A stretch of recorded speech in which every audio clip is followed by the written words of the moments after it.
Hello guys, आज हम आए उत्तराखंड के नैनीताल से लगभग 17 किलोमीटर की दूरी पर श्याम खेत, जो कि टी गार्डन के नाम से बहुत ज़्यादा ही फेमस है। और यहाँ पे जो चाय के जो बागान है वो बहुत ही ज़्यादा सुंदर है। आप तो मैं आगे आप देखते रहिएगा वीडियो में, आगे आपको दिखाऊंगी कि चारों तरफ किस तरीके से वहाँ पे चाय के बागान बने हुए हैं और देखने में बहुत ही ज़्यादा वो सुंदर दिख रहे हैं। क्योंकि हमें पहले यहाँ का नहीं पता, तो फिर जैसे हमें यहाँ पे जो गाइड थे उन्होंने हमें बताया कि वो भी देखने लायक है, आपको जाना चाहिए। तो फिर हम लोग सभी वहाँ पे गए। तो देखते अभी यहाँ पे चारों तरफ खूबसूरत पहाड़ थे, क्योंकि पहाड़ी एरिया में आप आओगे तो जाहिर सी बात है कि आपको चारों तरफ ग्रीनरी मिलेगी और पहाड़ आपको मिलेंगे। लेकिन जो नज़ारा है वो वाकई में बहुत देखने लायक होता है। और दूर दराज से सारे जितने भी पर्यटक होते हैं, जैसे कि हम लोग भी हैं, तो सभी लोग ये सब चीज़ें देखने के लिए जाते हैं।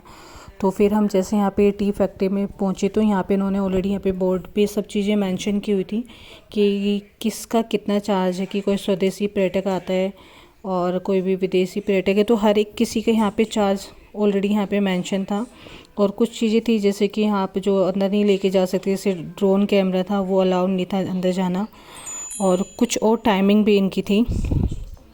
बट हम लोग वहाँ पे टाइम पे पहुँचे थे, हार्डली हम फिर भी लेट हो ही गए थे, बिकॉज़ 5 बजे वो ऑलमोस्ट बंद हो जाता है और हम 5 बजने में सिर्फ 10 मिनट ही बाकी थी। तो वहाँ पे जो सीनियर थे उन्होंने हमको बोला कि आप जाकर आ सकते हो, सिर्फ 10 मिनट आपके पास हैं। क्योंकि जब ये टाइम मिला तो हम देखने के लिए गए थे, तो हमें लगा कि शायद हमें जाना चाहिए। तो फिर हमने जल्दी से वहाँ से टिकट्स वगैरह लिए और फिर हमने अंदर एंटर किया। तो आप ये खुद ही देख सकते हैं, स्टार्टिंग से ही जितने भी यहाँ पे प्लांट्स दिख रहे हैं ना, वो सारे टी प्लांट्स हैं। लेकिन उनको हाथ लगाना और प्लग करना बिल्कुल भी अलाउड नहीं था। इसीलिए बस हम दूर से देख रहे थे। लेकिन एक चीज़ और था, ये बहुत ज़्यादा रिस्की लग रहा था, बिकॉज़ टाइम तो ऑलमोस्ट ओवर हो गया था। और वहाँ पे जो अंकल वगैरह थे, हमने उनसे बात की तो उन्होंने बताया कि हम 5 बजे के बाद यहाँ पे कभी किसी को अलाउ नहीं करते हैं, क्योंकि यहाँ पे लेपर्ड वगैरह का थोड़ा डर होता है। फिर भी और भी जो लोग थे सब यहाँ पे विज़िट करके जा रहे थे। तो जो ये नज़ारा था बहुत ही खूबसूरत था।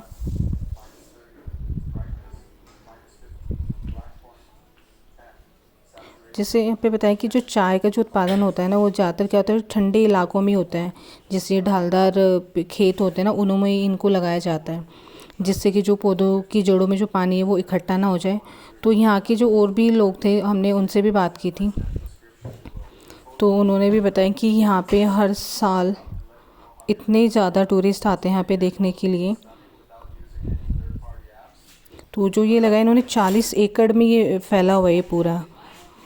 और ये दार्जिलिंग से चाय के पौधे लाकर यहाँ पे लगाते हैं, तब से यहाँ पे जो चाय की जो खेती है वो बहुत ज़्यादा वायरल भी है।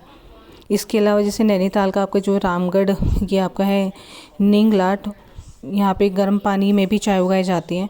और यहाँ पे जैसे एक आगरा से एक आए थे, तो हमने उनसे भी बात की, तो फिर उन्होंने भी यहाँ का बताया कि यहाँ की जो ये चाय पत्ती ये बहुत ज़्यादा फेमस है।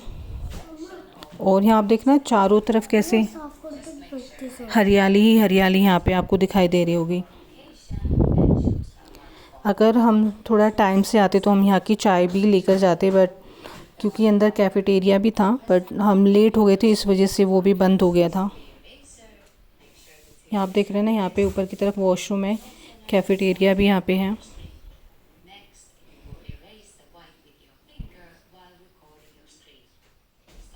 तो डेली उन्होंने बताया कि यहाँ पे 200 से 300 लोग, कभी कभार बहुत ज़्यादा भी एक्सीड हो जाता है यहाँ पे जो टूरिस्ट आते हैं।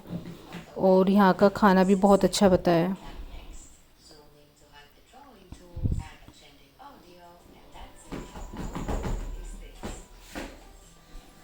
आप वैसे भी आपको पता ही है कि या तो सुबह की शुरुआत हो या फिर शाम की हो, और ठंडी में तो वैसे भी जो लोग हैं चाय की चुस्कियाँ बहुत ज़्यादा लेते हैं। और भारत तो एक ऐसा देश है जिसमें सबसे ज़्यादा चाय पी जाती है, सबसे ज़्यादा। और चाय ही एक ऐसी चीज़ जो सबसे ज़्यादा ही लोगों के लिए इंटरेस्टेड है।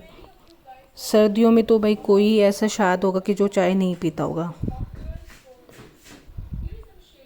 और भारत में सबसे ज़्यादा जो चाय का उत्पादन होता है ना, तो वो असम और पश्चिम बंगाल में ही होता है, क्योंकि ये जो होता है ये उत्तर भारत के पहाड़ी इलाकों में भी अनुकूल होने की वजह से यहाँ पे सबसे ज़्यादा इनका उत्पादन किया जाता है। असम की चाय तो वैसे भी आपको पहले से ही पता है कि सबसे ज़्यादा फेमस रही है। और भारत जो है, हमारा भारत देश जो है वो दुनिया का सबसे बड़ा चाय का दूसरा उत्पादक देश है ये। वो दूसरे नंबर पे जो आपका ये आता है चाय के उत्पादन में असम और बंगाल आता है, पश्चिम बंगाल। उत्तर भारत में पहाड़ी इलाकों में भी अनुकूल परिवेश की वजह से यहाँ पे चाय का सबसे ज़्यादा उत्पादन किया जाता है। और बहुत दूर दूर से लोग तो स्पेशली देखने आते हैं कि चाय के पेड़ कैसे होते हैं, कहाँ पे कैसे लगाया जाता है, कैसी उनकी खेती है।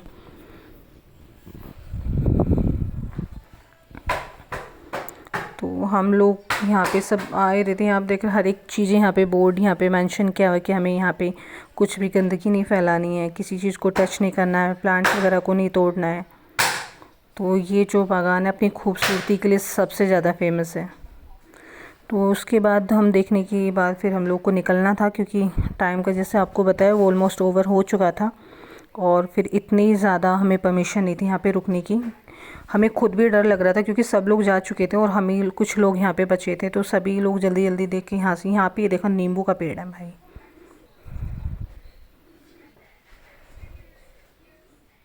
इसमें बहुत ही बड़े बड़े यहाँ पे नींबू वगैरह लगे हुए थे।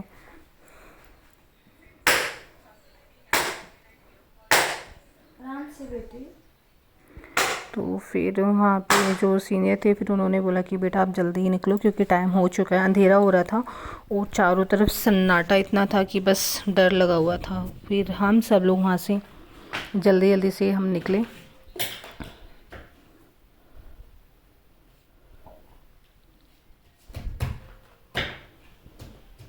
तो कभी भी बाहर जाते हैं ना कुछ तो स्पेशल जगह ज़रूर देखनी चाहिए, सो दैट कि आपको पता लगे कि कहाँ पर क्या चीज़ें हैं और कैसी हैं। तो यहाँ पे पानी की टंकियाँ वगैरह अलग से थी। आप ये दूर तक देख रहे हो ना, तो उन्होंने बताया कि यहाँ से लेपर्ड वगैरह का टाइम हो जाता है 5 बजे के बाद आने का। और जिस तरीके से यहाँ पे प्लांट्स लगे हुए पूरी झाड़ियाँ टाइप ऐसे दिख रही थी, तो आपको पता भी नहीं चलेगा वो कब कहाँ पे छिप के बैठ भी गए हो। तो अपनी लाइफ में बहुत प्रीसियस है, ठीक है, इतना भी अगर हमें देखने के लिए मिल गया वो भी काफ़ी है। फिर कभी इनकेस टाइम मिलता है तो फिर से हम यहाँ पे विज़िट करेंगे।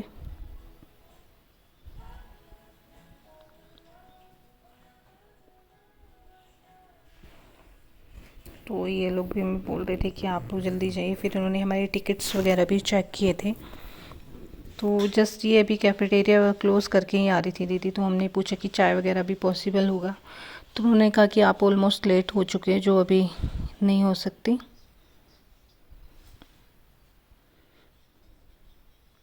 तो जो यहाँ पे हमने पता कि यहाँ पे जो ईयरली इन लोग की जो इनकम होती है ना, ये 45 लाख रुपए की अराउंड होती है इनकी।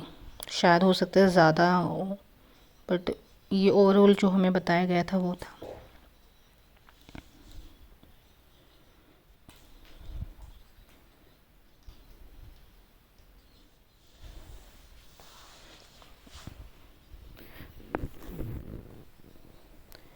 तो वही, हाँ, तो बस पैकेट्स में लेके आते हैं, लेकिन जब बाहर आप जाके एक ऑर्गेनिक चीज़ें आप खुद देखते हैं ना, फिजिकली आप विज़िट करते हैं, तो वाकई में बहुत ही डिफरेंस होता है चीज़ों में। क्योंकि हम सब लोग चाय के पैकेट लाते हैं तो ठीक है, लगता है कि ऑर्गेनिक, बट ऑर्गेनिक एक्चुअल में ये सब चीज़ें होती हैं।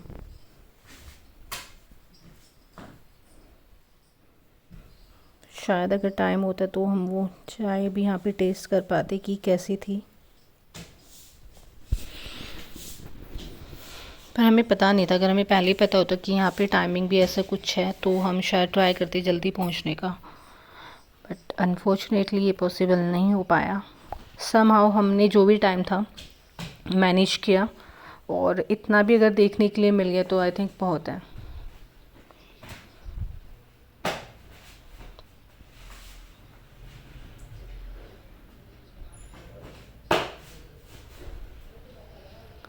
हर एक तरफ greenery greenery greenery, T plants. Bharat में तो वैसे भी लोग ना चाय के दीवाने हैं, और भी शायद और भी कंट्री हैं और भी ऐसी जगह हैं जहाँ पे लोग चाय के शौकीन हैं। बट जो हमने यूजुअली जो देखा है कि चाय जो है भारत में सबसे ज़्यादा पी जाती है।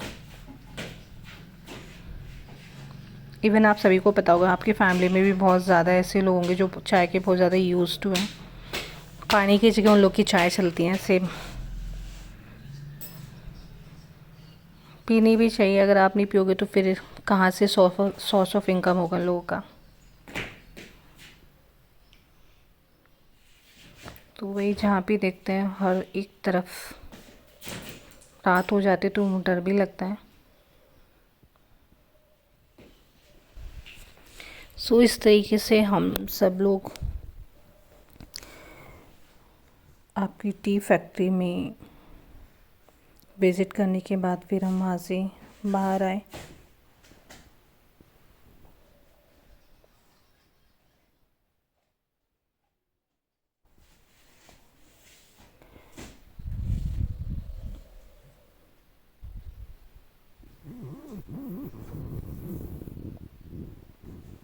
सो आप लोग भी ज़रूर बताइएगा कि आप लोगों में से भी कौन कौन है जो यहाँ पे पहले जा चुका है, या फिर और कोई भी जो इनके आसपास रहता है कि कैसी क्या चीज़ें हैं, क्योंकि शायद हमें इतने कम टाइम में इतनी ज़्यादा इन्फॉर्मेशन नहीं ले पाए।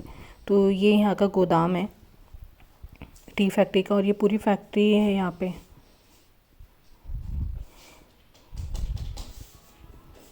तो यहाँ पे कुशल कुछ डायलॉग बाजी कर रहे थे। जब उसको पता लगा कि मैं कैमरे में रिकॉर्ड कर रही तो फिर उसने